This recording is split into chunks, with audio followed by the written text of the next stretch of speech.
94% of parents say their child's emotional well being improves after they receive a wish.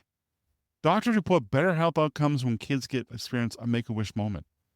It's not just about smiles or one magical day, it's about resilience, healing, and giving families something powerful to hold on to when everything feels out of control. Today's guest, Dr. Jen Pratt, knows firsthand because she was the kid. Diagnosed with bone cancer at 11, she received her wish and it changed her life. Now, she's a pediatrician working in the very hospital she was once a patient, helping other kids find hope in the most challenging moments. This conversation is about what happens when science meets heart and why one wish can do far more than we think. Next on the podcast, let's do this.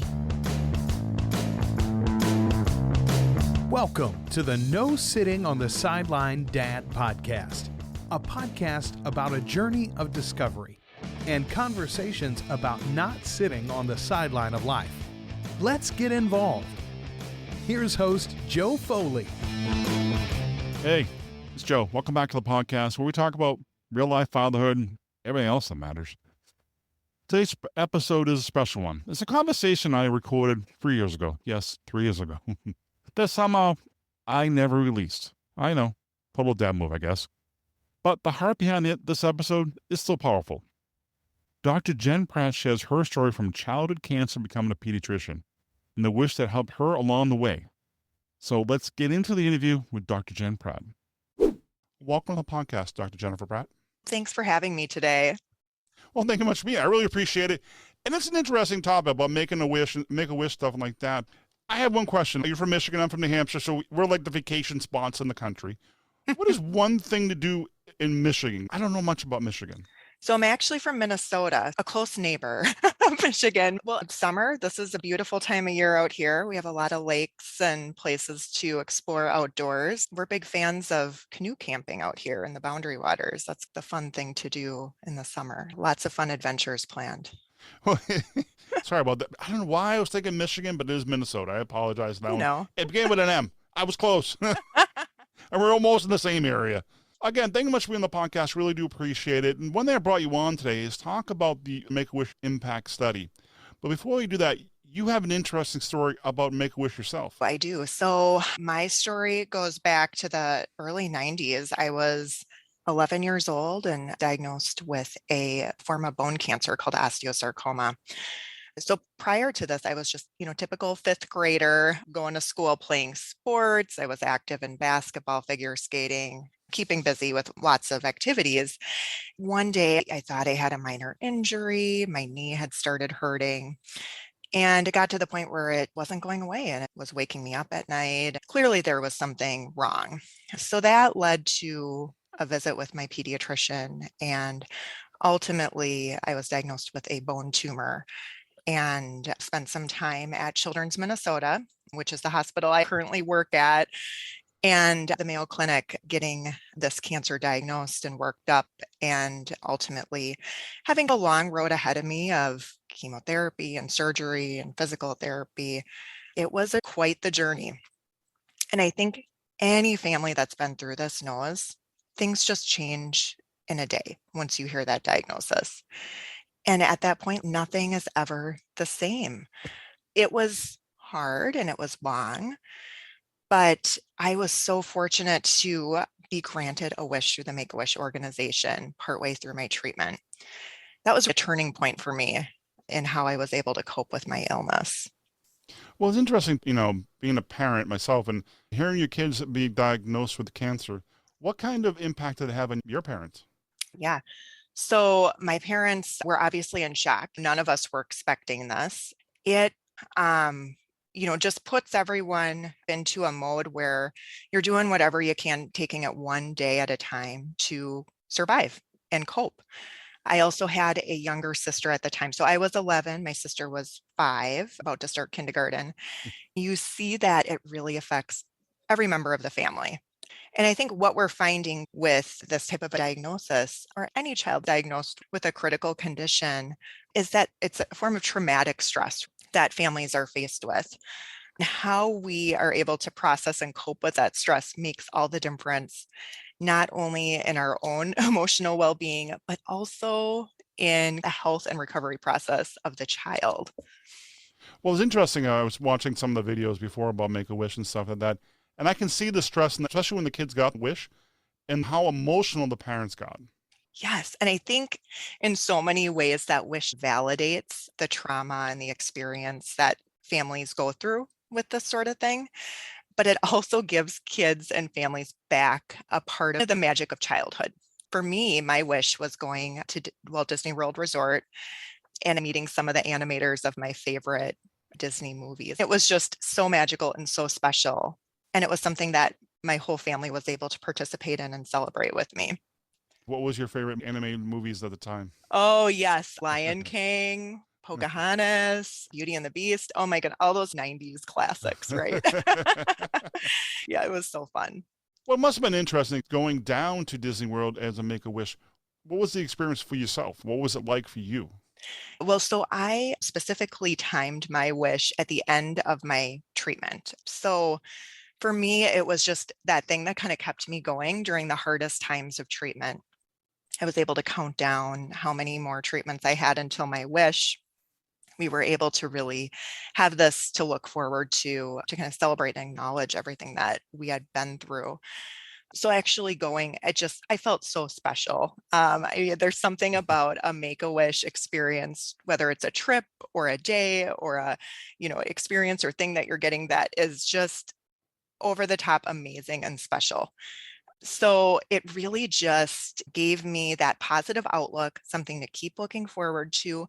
And then, like I said, also just kind of validated this really challenging experience I've been through and really gave me the motivation to say, okay, maybe at some point in the future, I want to be a part of another family's journey.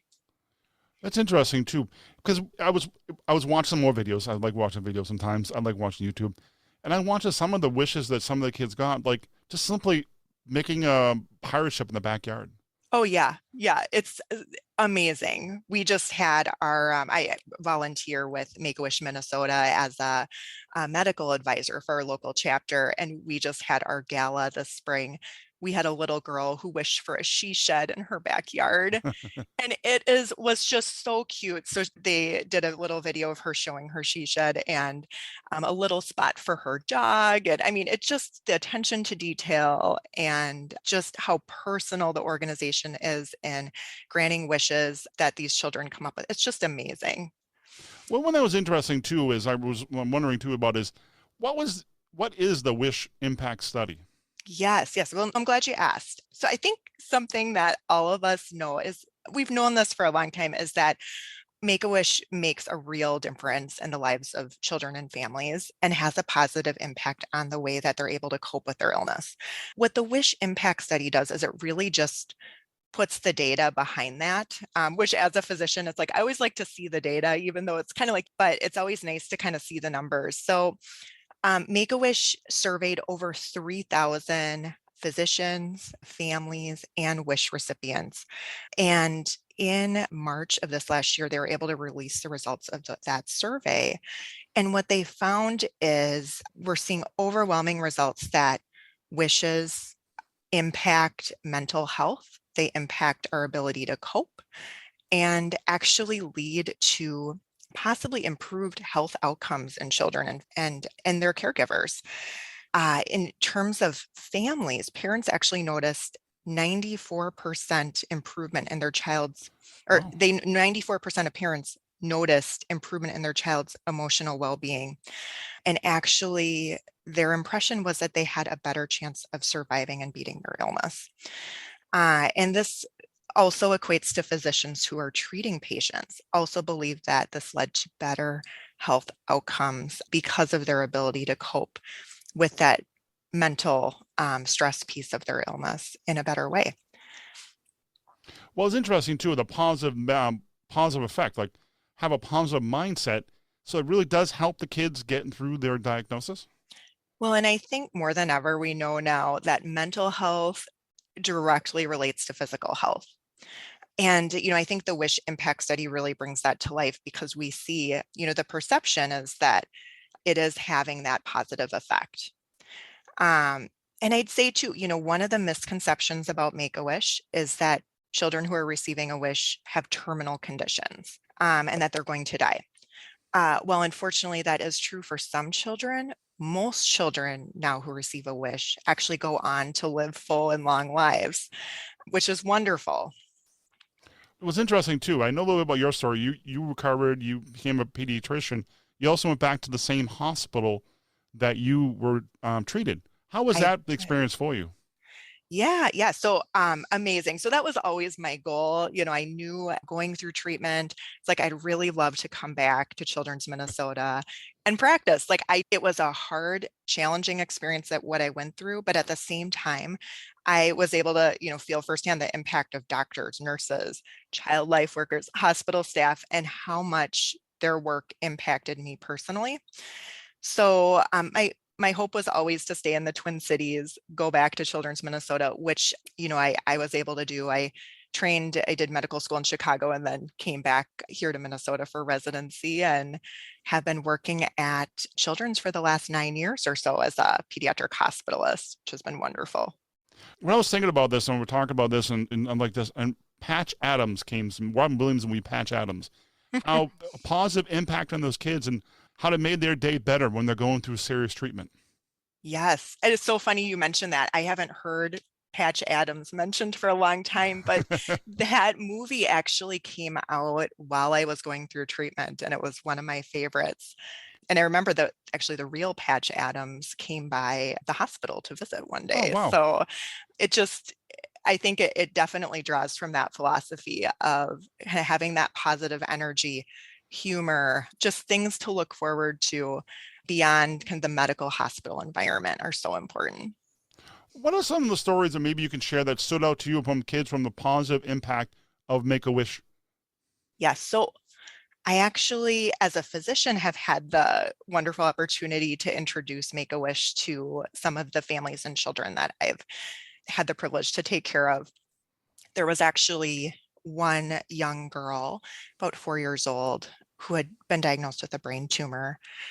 And this family they were going through such a hard time, as anyone would be if their child was diagnosed with something like this. And unfortunately, this child had complication after complication.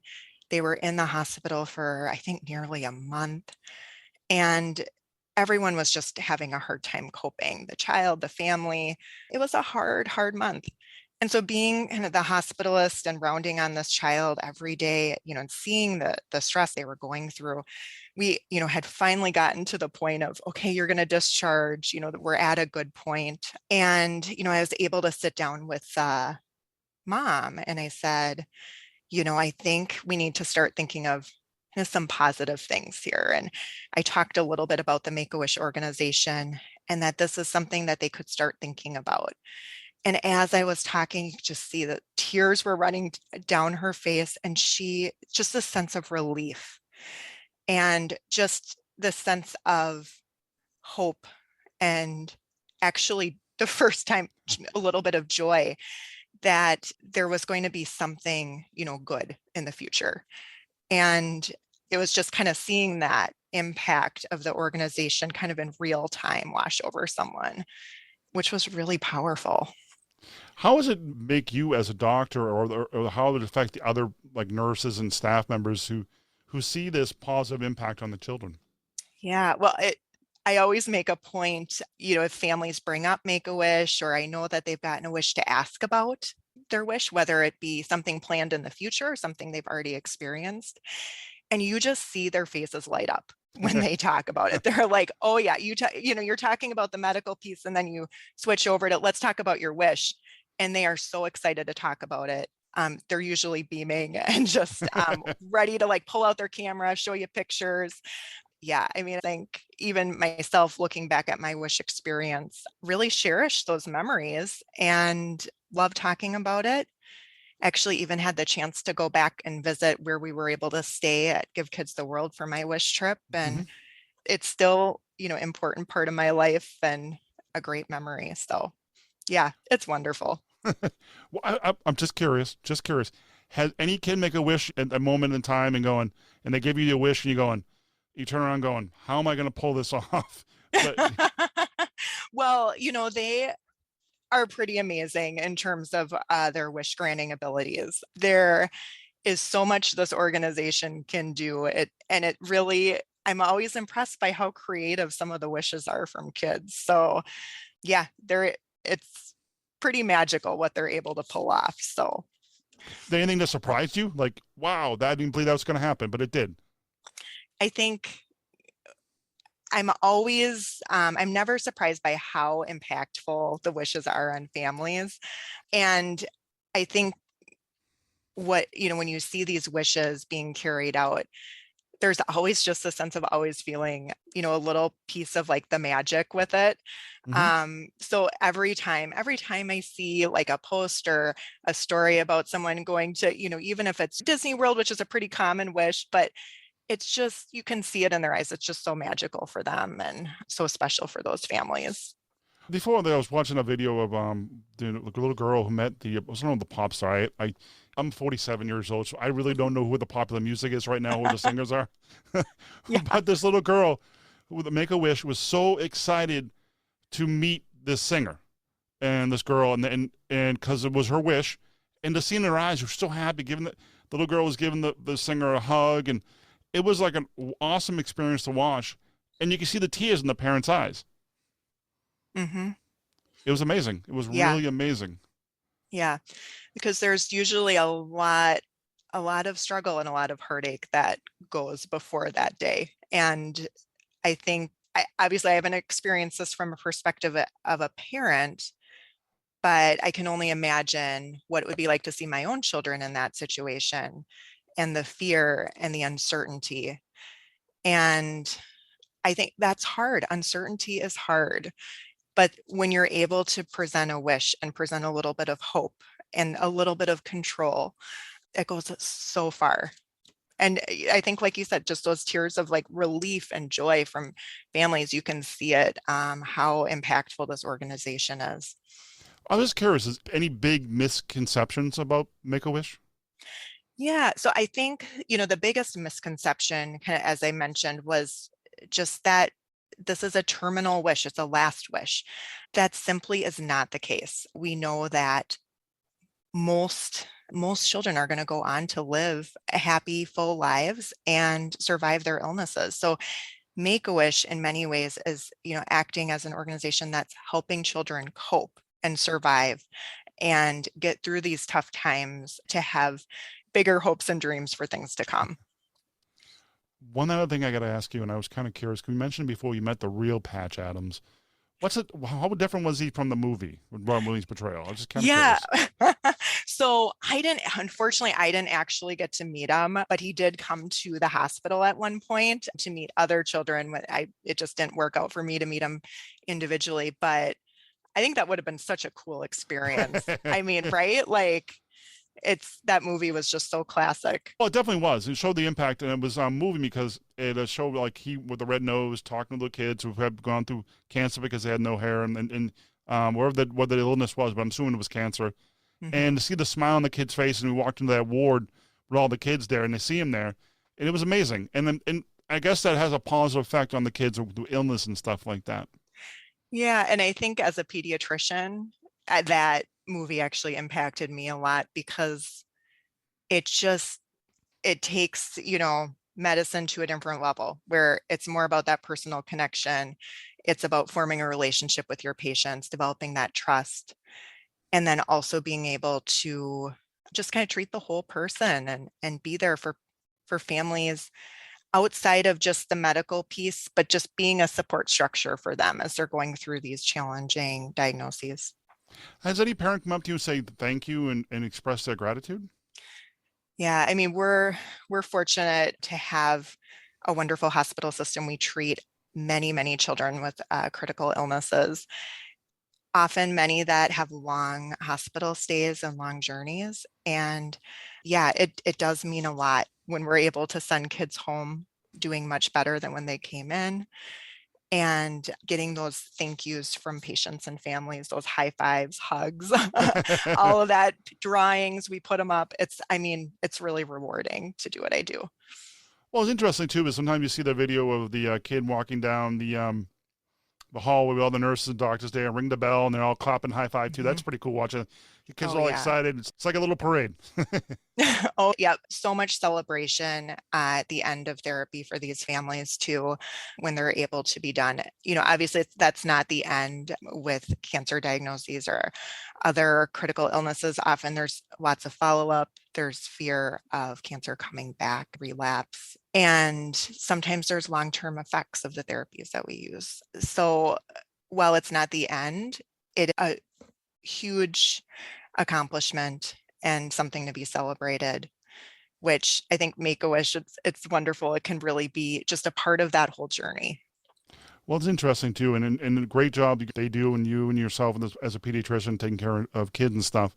I guess wrapping up, final thoughts, maybe something they can leave about Make-A-Wish or how a family can reach out and find and help get a wish for the Yeah. kids. Yeah, absolutely. So if you're interested in getting a referral for a wish, you can absolutely talk to your care team, your physician, clinic, hospital, or you can go to wish.org directly and make a referral yourself too. If anyone is interested in how they can contribute to the Make-A-Wish organization, you can also go to wish.org. There's lots of opportunities to volunteer, fundraise. I definitely go check it out. And then if you want more information about the WISH study, that's also on the website as well. So wish.org is a place to go. Well, thank you, Dr. Jennifer Pratt, for being on the podcast. I really do appreciate your time. All links will be in the show notes for this episode. Thank you much for your time. Thanks so much. I want to thank Dr. Jen Pratt for being on the show today. Her story is a powerful reminder that sometimes healing starts with hope, and sometimes hope comes from the most unexpected places, like a simple wish. If you want to learn more about Make-A-Wish Foundation and the incredible work they're doing, or the Wish Impact Study we talked about today, head over to wish.org. And if you want all the links and highlights and show notes for this episode, go to nosittingonthesideline.com/162. Now listen, if today's episode moved you, do something with it. Reach out to someone, offer encouragement, because at the end of the day, people remember how you made them feel. Until next time, give your kids a hug, call someone to say hello, and always, God bless, take care, see ya.